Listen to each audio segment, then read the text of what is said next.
Bien, contenido exclusivo para los que estaban presentes. Entonces, eh, ahí está la asfixia respiratoria, ¿no? Primero vemos el dióxido de carbono. Dióxido de carbono. Y lo mismo aplica a los demás. Alcalosis metabólica, por ejemplo. El pH va a estar elevado, por encima de 7,45. Ya va a estar alcalino, va a haber alcalemia. Perfecto, ya sabes que tiene alcalemia. Ahora, ¿qué ves? Bicarbonato y dióxido de carbono. ¿Para qué? Para saber si es metabólico o si es respiratorio. En este caso, lo primero que encontraste es un bicarbonato muy elevado, ¿ya? De 30. Ah, entonces te dice, bueno, sí, es una alcalosis metabólica, ¿ya? Deja de ser alcalemia porque ya le encontraste una causa. En este caso, el bicarbonato metabólico. Ok. La compensación inicial, igual, para ser respiratoria, aumentas el dióxido de carbono. El paciente va a dejar de respirar, ¿ya? El paciente va a respirar con muy poca frecuencia. Uy, mi batería. Un segundo.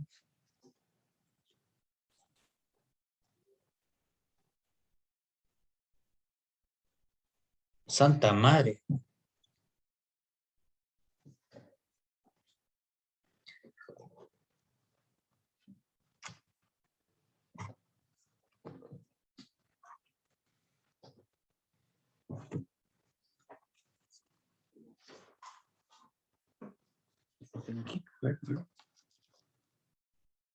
Oh, sí, funciona.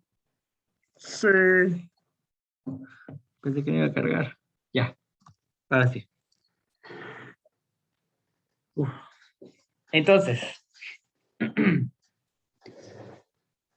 está eso de la tablita. Muy, muy útil, la verdad. Muy útil. Entonces, ¿hay alguna duda al respecto? ¿Alguien se perdió un poco con todo esto?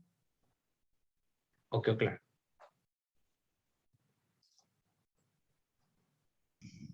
Clarísimo. Excelente. Bien, entonces, ese sería el tema de determinación de pH, bastante corto igual, y bien bonito, bien aplicable. Entonces vamos a guardar esto por aquí. ¿Alguien en la sala de espera? No.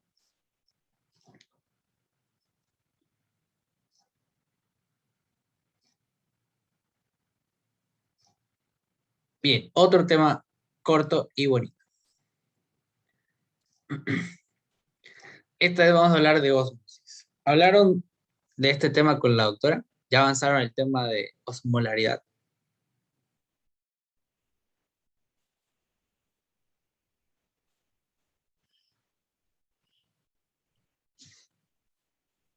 ¿Hola? Creo que sí. Sí, sí, lo pasamos. ¿Sí? Sí. ¿Todos confirman? ¿Todos estaban ahí presentes? Entonces, igual, un tema importante y fácil. La ósmosis. ¿Qué es la ósmosis? ¿Cuál es la definición de la ósmosis? La definición de la ósmosis es la difusión final del agua de una zona de mayor concentración a una de menor concentración. ¿Qué se refiere a esto? Se refiere a que la ósmosis va a trabajar con los iones, ¿no? Los electrolitos que están ubicados en todo fluido corporal.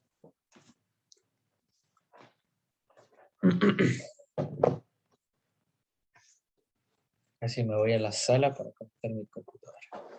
Entonces, la ósmosis es el paso del agua, atravesando una membrana semipermeable. En este caso, la membrana celular, ¿no? Que tiene huequitos.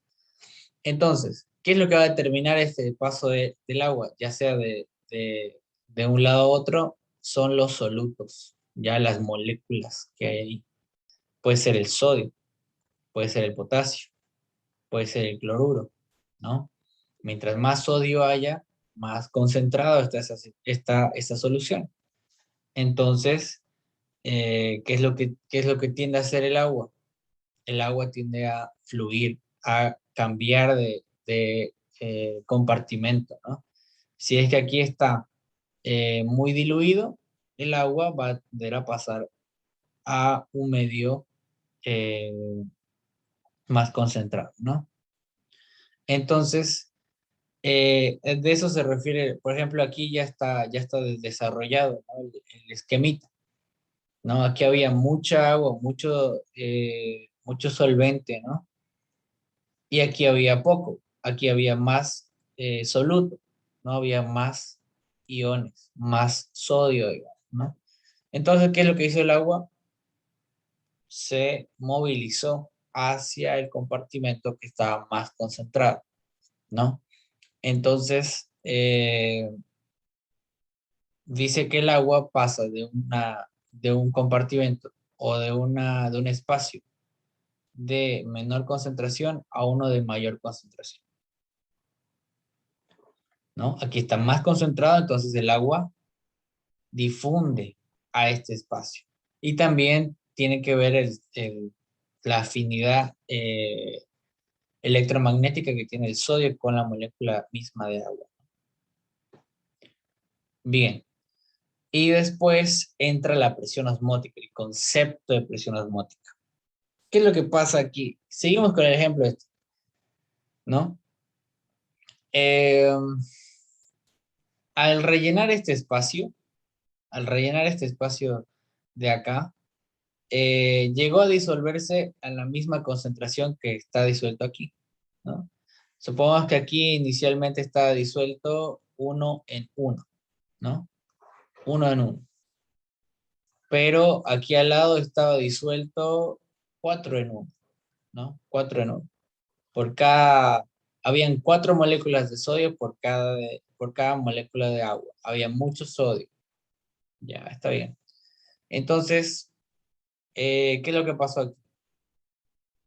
El agua al difundir hacia el otro espacio, lo diluyó. Entonces pasó a estar 1 en 1 y del otro lado también está 1 en 1. Entonces se llegó a un equilibrio, ya se llegó a un equilibrio. Aquí está igual de disuelto que en el otro lado, ya en cuanto a relaciones, ¿no? Por ejemplo, aquí hay 4 moléculas de sodio, pero hay más agua, ¿ya?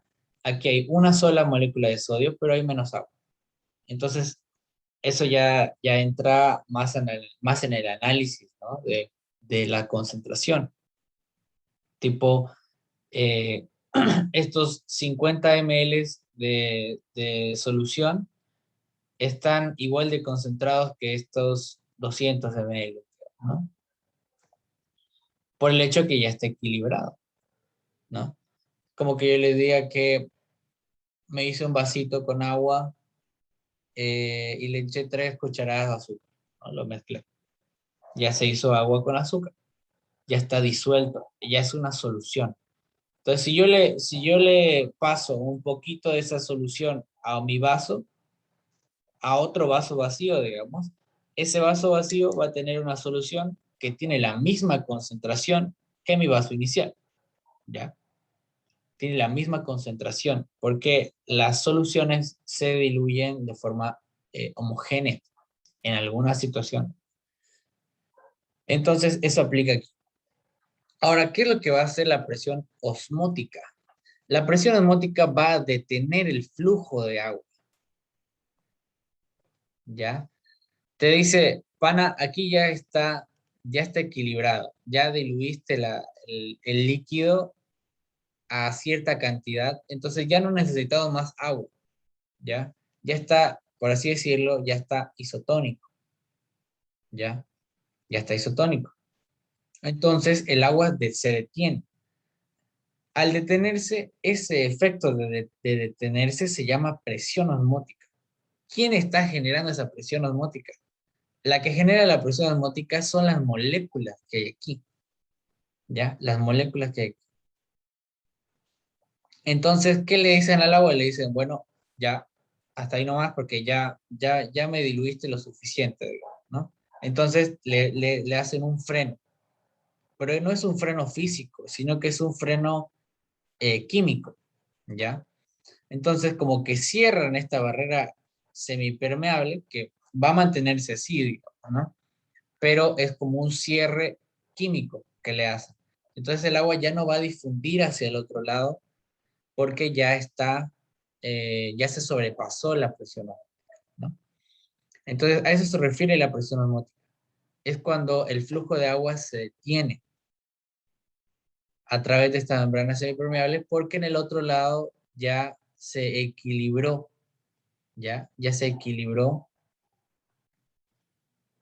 la osmolaridad. Y ahí va el concepto de osmolaridad. ¿Qué es la osmolaridad? Es la cantidad de solutos disueltos en un kilogramo de agua, ¿no? Entonces, eh, si aquí tenía 120 mil equivalentes de osmolaridad, quiere decir que está muy diluido. Entonces, ¿qué es lo que hago? Le doy agua al otro lado, ¿no? Y me concentro. Y me quedo en 254, 280 mil equivalentes litro, que es lo normal, ¿no? Entonces le doné aquí al otro lado, le doné mi agua, ¿no? Para llegar al equilibrio, ¿no? Para llegar a la osmolaridad normal. Pero una vez que el otro lado, la otra parte de la célula también se equilibró, ya llegó a 280, entonces ahí se detiene este flujo. Ya no pasa ni en esta dirección ni en la otra. Ya hay equilibrio, ¿no? Esa es la presión osmótica. Entonces, es la fuerza que evita que el agua siga fluyendo de un lado a otro. Porque este flujo es continuo, no se va a detener nunca, porque hay canales que movilizan ese líquido, ¿no? Las acuaporinas, ¿no? Son canales físicos proteicos que hacen que el agua pase de un lado a otro sin ningún problema. Pero ¿quién es el que regula ese paso? Ese paso de agua de un lugar a otro. Son los solutos, ¿ya? Son las moléculas de sodio, la cantidad de moléculas de sodio que hay en un lugar, o la cantidad de moléculas de potasio. Y todas esas moléculas de sodio, potasio, glucosa, ácido úrico, en conjunto forman la osmolaridad. Entonces, si yo les digo, ¿quién es el que media o quién es el que se encarga de determinar la presión osmótica? Es la osmolaridad. La osmolaridad, ¿ya? Es el concepto grande, ¿no? Porque la osmolaridad engloba la cantidad de sodio, engloba la cantidad de glucosa, engloba la cantidad de nitrógeno ureico sanguíneo, ¿no? El BUN. Entonces, es la osmolaridad la que determina si es que el agua pasa de un lado o pasa del otro, ¿ya? Bien, entonces aquí entramos ya en el concepto de estos líquidos, ¿no? Isotónicos, hipotónicos o hipertónicos. ¿Qué hace referencia a estos tres líquidos? El isotónico, el prefijo iso siempre hace referencia a el medio de algo, ¿no? El intermedio. ¿Y qué es un líquido isotónico? Un líquido isotónico me está diciendo que en el lado derecho hay 280 mil equivalentes litros de osmolaridad y en el lado izquierdo también. ¿Ya? Es decir que el líquido isotónico tiene una concentración igual o equilibrada en cuanto a su soluto y a su disolvente. ¿Ya? Por ejemplo, un ejemplo de líquido isotónico es la sangre. ¿Ya? La sangre tiene una osmolaridad aproximada de 280 mil equivalentes litros. Es un líquido isotónico. Lo mismo la solución fisiológica, la Solfi.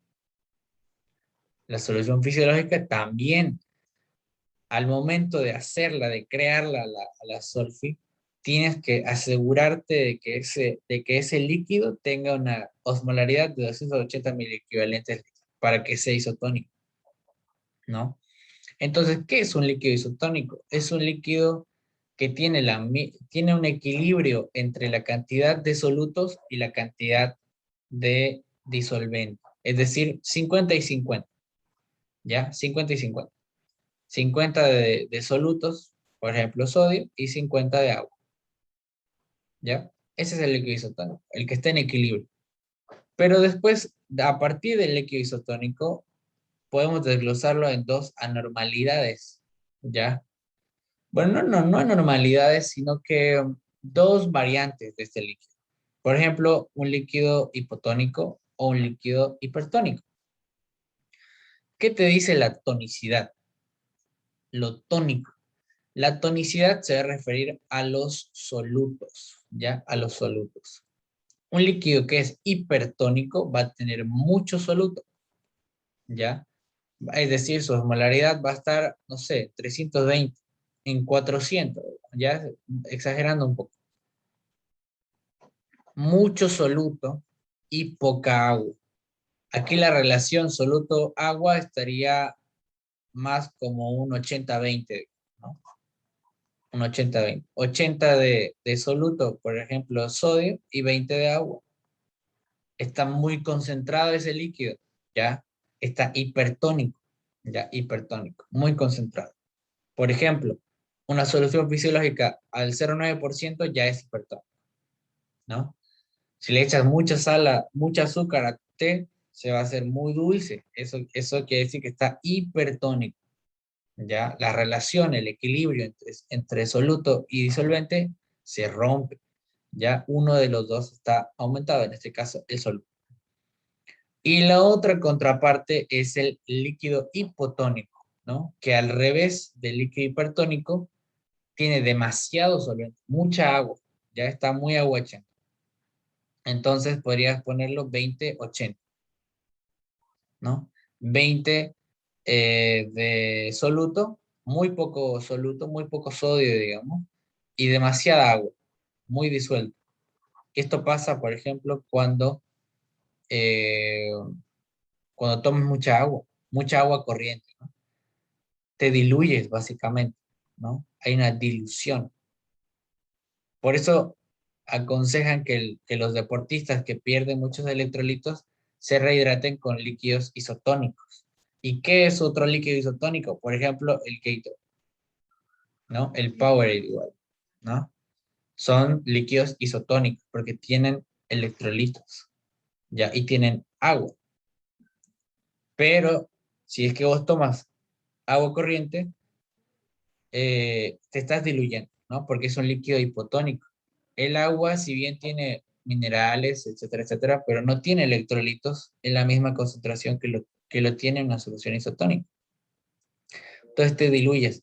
Puede que te canses un poco más si es que solo tomas agua, ¿no? A diferencia de alguien que toma un Gatorade o un Powerade, ¿no? Entonces, esos son los tres tipos de líquidos, ¿ya? Esos son los tres tipos de líquidos. Y el objetivo de esto es que la tonicidad va a determinar también el paso del líquido, ¿ya? Porque aquí ya estamos hablando de osmolaridad, ¿no? Un líquido hipertónico va a ser hiperosmolar, ¿no? Hiperosmolar. Mucha osmolaridad, muchos electrolitos, mucho sodio. Entonces el agua va a tender a perseguirla a este líquido. Tiende a atraer agua. ¿Para qué? Para equilibrarlo a este líquido, ¿no? El isotónico va a ser normoosmolar. El hipotónico va a ser hipoosmolar. Hipoosmolar. Quiere decir que tiene muy pocos solutos, muy poco sodio y demasiado líquido. ¿Ya? Demasiado líquido. Entonces, esos son conceptos que tenemos que ir viendo.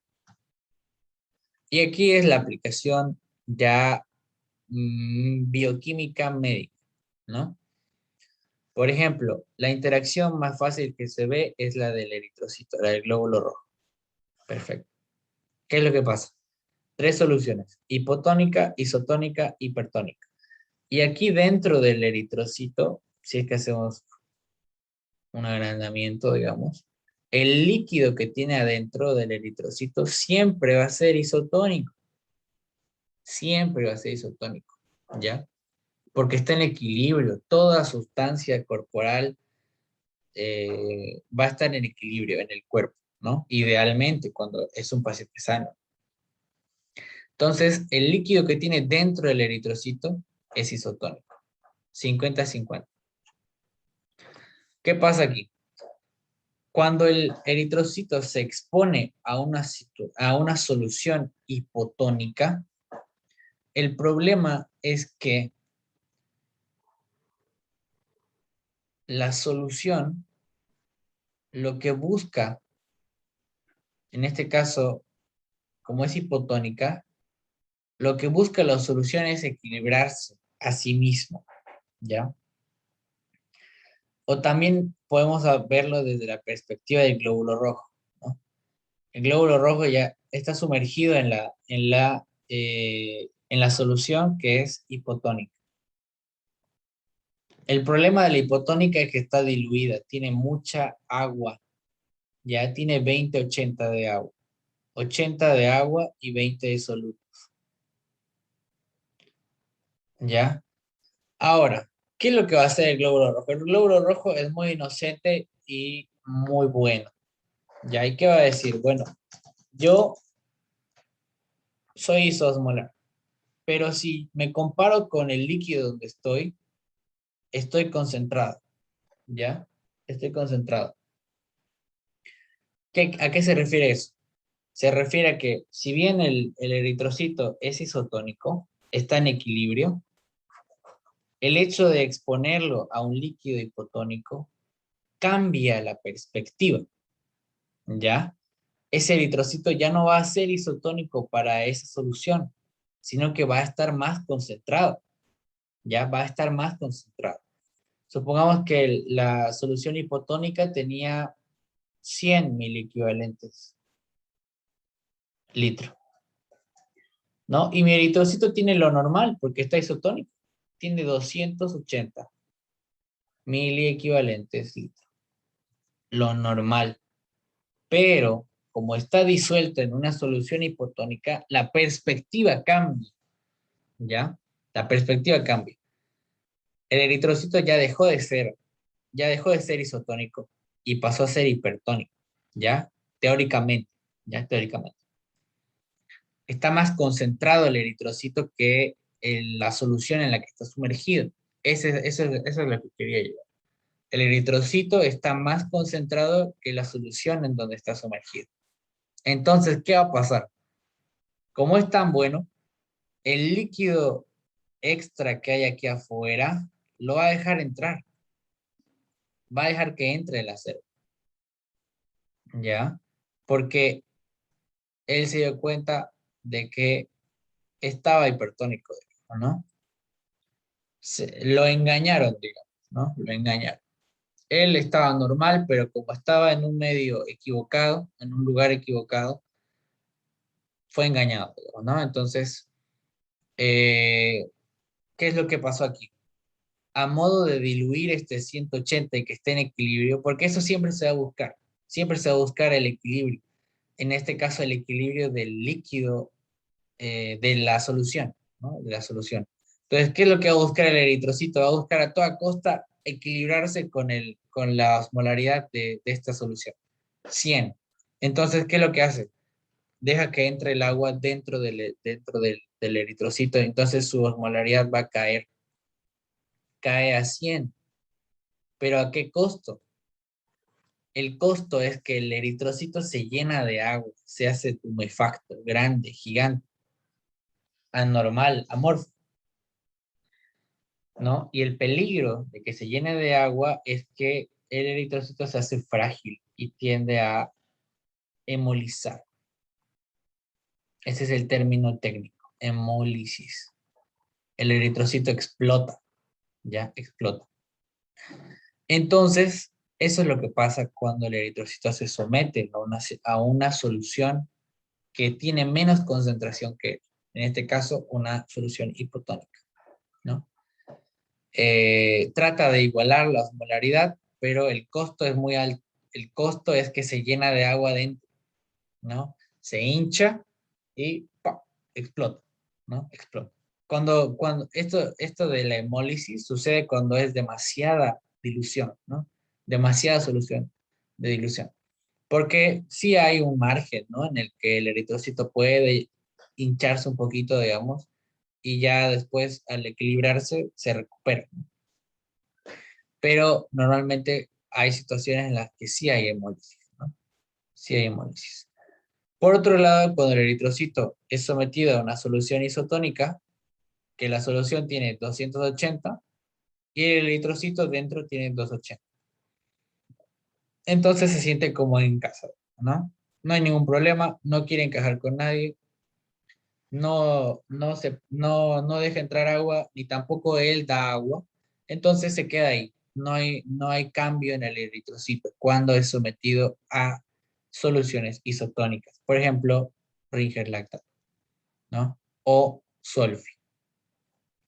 Entonces el eritrocito no cambia de estructura, ¿no? Por eso es bueno dar soluciones isotónicas. Y por eso solamente se da soluciones isotónicas en cualquier tipo de circunstancia clínica de internación. Cuando ustedes los internan, ¿qué le ponen? Solución fisiológica, 0,7%, ¿no?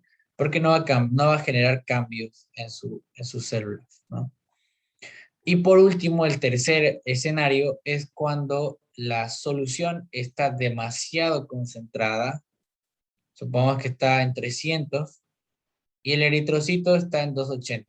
La perspectiva cambió. Ahora el eritrocito está diluido, ¿ya? En relación a la solución donde está sumergido. Entonces, aquí entra de nuevo la situación, ¿no? El eritrocito se siente incómodo, quiere igualar este 300. Entonces, ¿cómo igualas esa osmolaridad? Perdiendo agua, ¿no? Perdiendo agua. Pierdes agua y te concentras, ¿no? En este caso, el eritrocito va a perder agua, le va a donar agua a la solución. ¿Para qué? Para igualarlo a 300, ¿no? Para igualarlo. Es lo mismo que pasa cuando estás hirviendo algo. Hierves algo, le sale el agua y abajo queda algo concentrado, ¿no? Cuando estás haciendo salsa en tu, con tu carnecito, tus albóndigas, ¿no? Entonces estás haciendo tu salsita, lo dejas calentar un poco, que se vaya el agua y se concentre. Lo mismo pasa aquí. El eritrocito pierde agua, ¿no? Para concentrar su osmolaridad, ¿no? Y que se iguala a 300. Pero también hay un precio, ¿ya? El precio es que el eritrocito se hace muy chiquito, se hace un chuñito, digamos, ¿no? Como una pasita. Y esto es lo que se denomina como, ¿cuál es el nombre técnico? ¿Alguien se acuerda? ¿Atrofia? No. Eh, Me sale astrocito, pero no es astrocito. Tiene un nombre. Se me fue.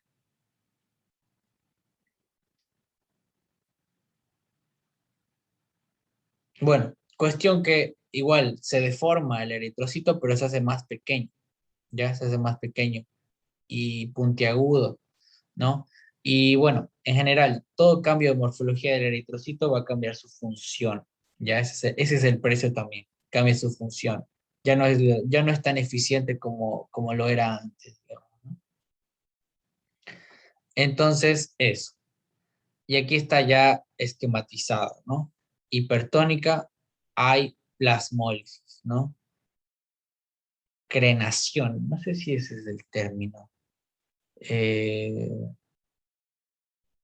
bueno, me voy a acordar y le voy a mandar. No me acuerdo ahorita el término exacto. Y por otro lado está la turgencia y hemólisis, ¿no? Y hemólisis. Turgencia se refiere a que se hace gordo, se hincha. Esa es la turgencia. Y después explota. Esa es la hemólisis, ¿no? Aquí ya está igual esquematizado. Las fórmulas de osmolaridad, osmolalidad. Aquí está lo normal, ¿no? De la osmolaridad entre 285 y 300. La fórmula es el doble de la concentración de sodio, más el valor de glucosa sobre 18 y más la urea sobre 2,8. Esta urea también en algunos laboratorios lo toman como BUN, ¿ya? Nitrógeno ureico sanguíneo.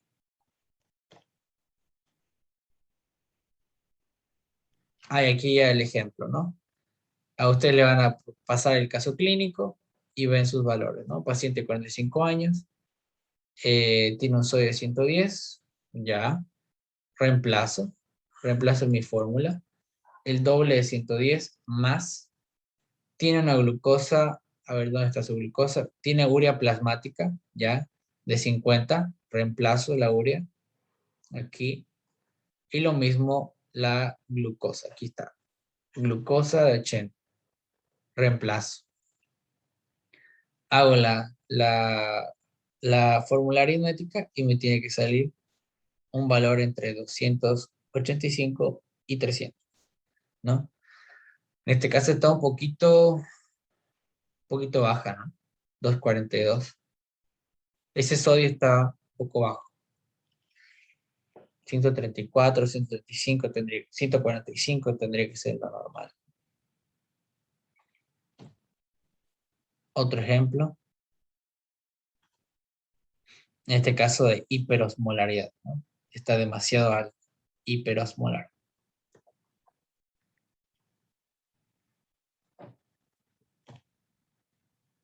Y bueno, un poco de las causas, ¿no? De los trastornos. La hiperosmolaridad ligada directamente a la hipernatremia. La hiposmolaridad o la disminución de la osmolaridad ligada a la hiponatremia, poco sodio, ¿no? Bien, eso sería todo, señores. Gracias por su atención. Como ven, son temas bastante bonitos, bastante cortitos, así que yo les voy a mandar al grupo el Excel para que nos pongamos al tanto del horario. ¿Ya? Muchas gracias. Que tengan buenas noches. ¿Está bien? Eh,